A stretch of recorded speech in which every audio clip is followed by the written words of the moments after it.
All right, you guys, I'm back with another video, and as you can see by the title, this one is a little bit controversial, but not intentionally. Quick disclaimer, this video is not to attack anyone. It's not to judge anyone or make anyone feel less valuable or anything like that. This is truly coming from a place of love, but a part of love is telling the truth.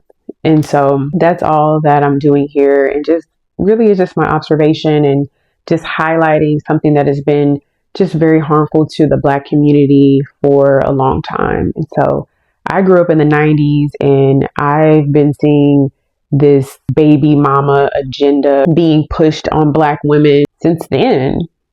And music, television, has just been a constant, and is really harmful and detrimental to us. And I think that we need more voices that are going to tell the truth and show that this is something that can bring about damage. And that's not to say that God cannot redeem and that you cannot thrive after being a single mother. I've seen many situations where that single mother has overcome and still been able to accomplish her dreams and go on to have a beautiful life. But that's not the case for everyone. Some of those women have a village. They have support, people to make their situation easier.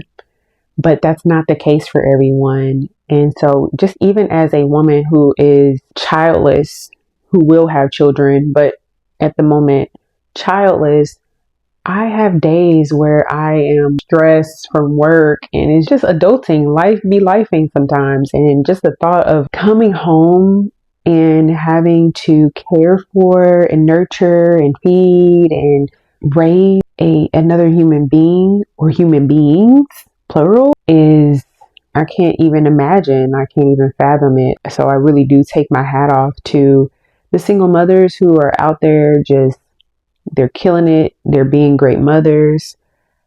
I often do question the state of their mental health sometimes, though, who's pouring into you? Who's loving on you? Who is giving you what you need? And man, like I said, not everybody has the luxury of having a support system, parents, and just a community of people to support them in that process. So I know women who are single mothers who are going through it. I see the stress, the psychological damage that is happening to them. And I wish that would be talked about more, because it's not the glamorous things that you see on social media. Because I see a lot of situations where you see the beautiful baby bump and that they're glowing, and you see the baby showers and all that stuff, and it looks like, wow, they're so happy. But you don't get to see some of those situations where that woman is depressed, or she wants to unalive herself, or she is dealing with anxiety, low self-esteem, postpartum depression. Those things are real things. And I have seen a few people talk about this on TikTok. I've come across some story times where women are showing the truth.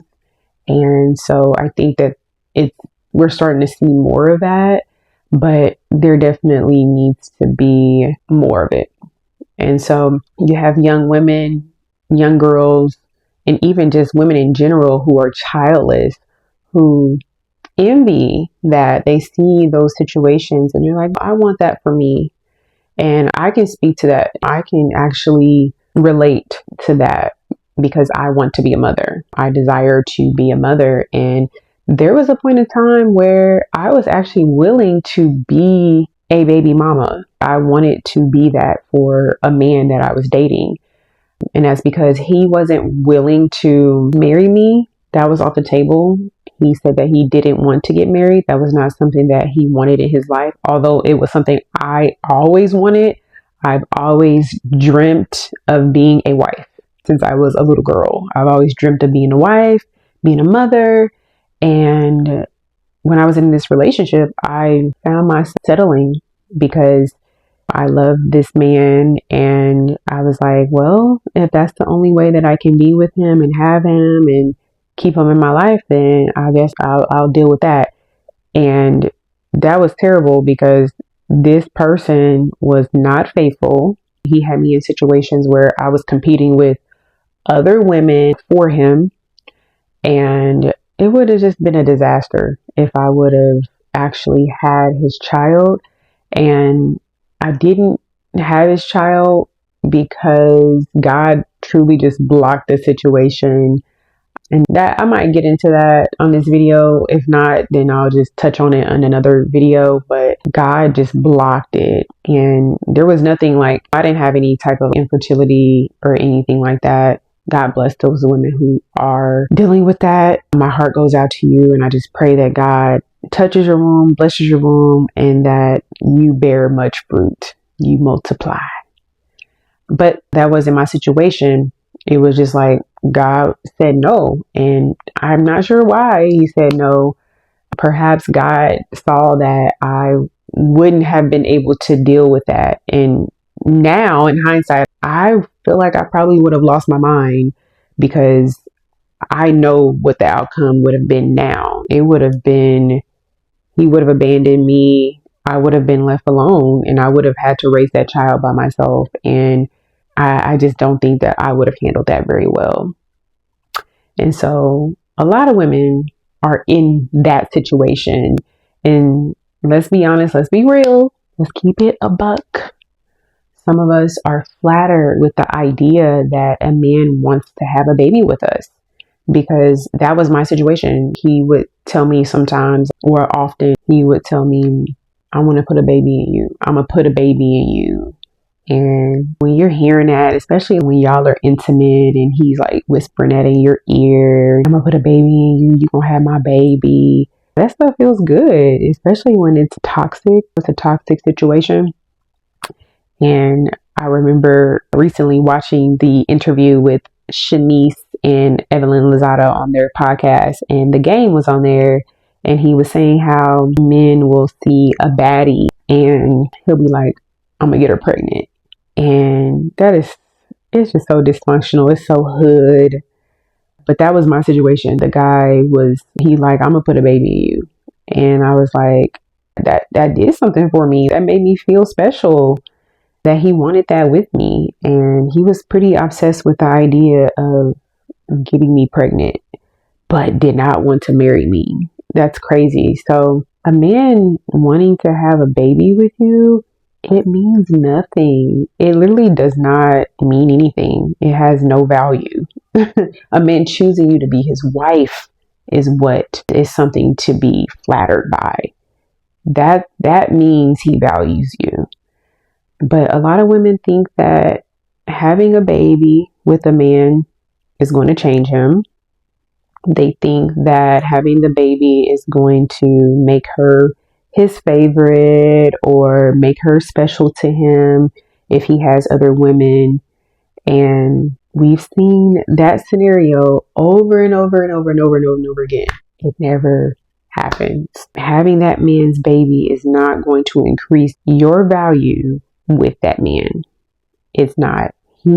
If he's a man who is sleeping around with multiple women, he's going to continue to do that. Even after you have his child, while you're pregnant, it's not going to change. And so you're signing yourself up for heartache, just flat out. And so it makes me think of the situation with Nick Cannon and his plethora of baby mamas. I think he has 12 now, but I saw a recent clip, one of the baby mothers, and she was on a podcast and she was talking about how her situation it works for her, how it's not what everybody thinks. And I forgot what she called this relationship. What did she call it? Alternative family? I forgot what it's called, but she was trying to convince us that she's happy with this. This is working for her. And I am not convinced. I'm not convinced at all. I don't think that's any woman's first choice. I believe that this woman settled, and it's probably because she loved him, and that was the only option of being with him that she had to accept that this is the lifestyle. But if she had it her way, would she have chosen him, a man who has all these different baby mothers? I highly doubt that. But if you really look at that situation, is no different than the situation I was in, where this guy was cheating on me with multiple women. I was willing to have his baby, thinking that that was going to change him, thinking that was going to make me special. With Shanice, you see how he told her up front what type of guy he was, what he was going to do, what he wasn't going to do, how his history with women is. And then she thought that she was going to have his baby and that he was going to be different with her, when he hasn't done that in the past and with his other baby mothers. A lot of women do that. And people, those same women will look at the Nick Cannon baby mama situation and be like, I could never. But you're actually doing the same exact thing. It's the same concept. It's just packaged a little differently.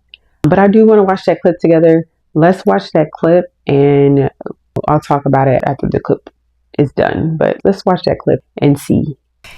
Nick calls the shot. Hey, can I bring the kids over? Hey, can they have a play date on this date? And we agree, or we'll send the nannies to do it. And that's really it. We all live very individual lives. So in a sense, it feels monogamous. But then you look and there's outside factors to it all and moving parts to it all. And you're just like, oh, okay.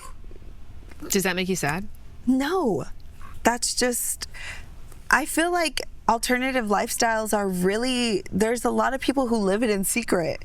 I've just chosen to live it out loud. That's been my truth. And I know friends who are... You see how she's trying to convince us that this is working for her, or this is, she's trying to convince us of it, because she knows that that's not... You know, we move forward and it doesn't make me sad. Yeah, I think the sad component to me would be that there's not a sense of sisterhood amongst the moms, because everybody is consenting, everybody does know what it is, the children are at the forefront of everyone's focus. All I know is I'm caring for the kids, and that's at the forefront of it all. Mm-hmm. And it always has been and always will be. Always has been, always will be. So why isn't there cordialness between you and I? Girl, ego. I'm trying to tell you, it's ego, it's different. It's like, when Nick is here, Nick is the father of my kids, and it's like, babe, we all have the same father of the same kids. Like, it's very much ego driven, but you know, eventually everyone will get over it, and maybe one day. But I've already tried it. I've tried the whole kumbaya thing. I've tried the whole sisterhood of the traveling pants thing. It just doesn't work, you know, and that's okay. That's okay. Now I mind my business. I stay to my family, stay to my dynamics. Can the kids play? Yes. Can they not? Cool. We move on. We move forward. But this is a life thing. So there's no way. There's no way. Y'all just got to get over whatever you guys got to get over. Get therapy. Get the help you need. Because at the end of the day, that's... Wow. So I feel so sorry for her. It just seems like she's trying to convince herself that she's okay with this, that it's working for her. And she probably has gotten to a place where she is content and she's surviving. But would that really have been her first option? Is that truly what she wanted? And one thing I always say, especially about the polyamorous situations, is that if it was something that God ordained or even approved of, why does it never work? Why is it never harmonious? Why is it always a situation where it's one party is mad at the other party or jealous because they feel like they get preferential treatment? It's always a disparity somehow in how people are getting treated, and there's always some type of negative emotion within. Somebody might be completely satisfied and happy because that person is probably the one that's getting treated the best. But out of every situation that I've seen like that, because I watched a few of the TV shows, it's always one person out of the dynamic that is not happy with the situation. I remember I watched one of the shows and it was a husband and a wife, and they were interviewing women to be, I guess, the sister wife or whatever. And I remember that when they finally did choose someone, the wife really was having a hard time accepting that her husband was going to be intimate with this new woman at some point. And so when I tell you, she made this woman jump through hoops, trying to put all these stipulations in place, telling her she needed to change her diet and making her go get tested. She made her, I forgot, she changed her diet, and I think she was on this strict diet for 2 weeks straight. It was all of this because she was jealous, and she was trying to she was trying to buy time so that she can make herself comfortable with the fact that someone is about to sleep with her husband. And then the night came that's going to be his first time being intimate with the woman, consummating. That's the word I'm looking for. That he was going to consummate this marriage because he married the woman. The wife was losing it. And I remember she was in her confessional and she was saying, I can't sleep. It's bothering me. She was having anxiety, a whole panic attack. And I was just like, see, that's how you know that this is not godly. And you'll have the Hebrew Israelites, for instance, that'll try to convince you that this is how God has ordained it. And then they'll try to use the Old Testament. They'll use the scriptures out of context. But if you just use common sense, and I call it spiritual common sense, and you see those dynamics and you see how it brings about heartache and dysfunction, jealousy, anger, resentment, you'll see that that is not of God, because God is not the author of confusion. God is not a God of dysfunction. That's not how God operates. So anyway, I went down another path, but it all ties in. Whether you know it or not, when you sign yourself up to be with a man who is sleeping around with other women, who has a track record of that, or you enter into a situation where he's involved with different women, you're essentially entering into a polyamorous situation, and you're signing up to be a baby mother because you're not going to change him. And so just having that be a part of your knowledge and knowing this going in, I think a lot of women would probably make a different decision in choosing to be the mother of his child and subjecting herself to that type of pain if she knew that that's what she was signing up for. But for some reason, we like to get delusional. We get delusional thinking that these men are going to just magically change for us, and that is never the situation. And so I'm so glad now that I did not make that decision for myself. And although I want to be a mother, I don't want to be a mother that way. I just don't. Like that would not have worked out for me. It would have been a hard life for me. And I don't have the luxury of having a village that would support me. Even in my solitude, being single, I don't have that. I have parents, but they are limited. You know what I'm saying? So I grew up in poverty and I didn't grow up with a silver spoon. So me bringing a child into this world, it would have been hard for me being a single mother. So I don't want to sign myself up for that. And even when you do have the village and you do have the community support, it's still hard. It's still not an easy thing. And so I know that because I've seen it. So I just wanted to speak to this because we see a lot of things in media, right? You see the Cardi B's, you see the Keke Palmers, you see the Haley Bailey. They're choosing that lifestyle and it looks glamorous. And you got to understand too, those women are not normal women. They have resources. They can afford to get nannies and afford the support. But even with those women behind the closed door, when those curtains shut, we don't know what those women are dealing with behind the scenes. We don't know if they're dealing with depression or if they are having anxiety. you just don't know what they're really dealing with. Money does not solve everything. So having a man who loves you and loves your kids and who is there in the home, nothing compares to that. And even though there are situations they made it work where both parents are present in the child's life, where maybe the dad sees the child on the weekends or a few days out of the week, and that child is still getting the love from both of their parents. Even in that situation, it's still some things that could happen, because you got to deal with maybe one of the parents or both of the parents end up moving on with another person. Now you got to worry about whether that person is going to treat your child right, whether you can trust that person with your child. Or now you got to think about whether your child and their children are going to mesh and get along. It's just a lot of different things. It's a lot. And it's not to say either that getting married is a guarantee that you won't be a single mother, because there are single mothers who are married. Now, it's slim. It's more slim. The chances of that is slim. But that does not guarantee that you won't be a baby mother or a single mother. But that just goes back to the vetting process. What type of man was he before you married him? Because these men be showing us who they are before we get involved with them.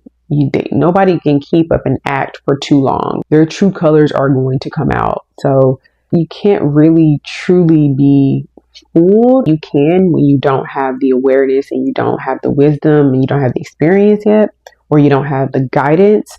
But these men be showing who they are. They really do. But I'm not talking about those situations. I'm talking about these situations where women are willfully going into situations when a man has shown them who they are, and then they have a track record of being this type of man. Another situation that can put you in a situation to be a single mother is maybe your husband passed away, God forbid, or he becomes impaired or disabled somehow or chronically ill. Those are not what I'm talking about. We're not talking about that, because that's not the issue. That's not the problem that we are having in our community. But it's an agenda that is continuously being pushed on Black women.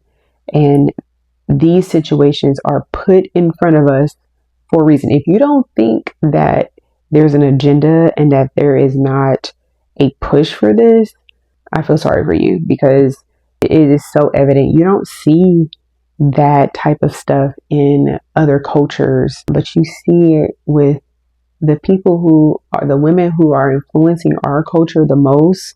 It is that agenda of being a baby mama.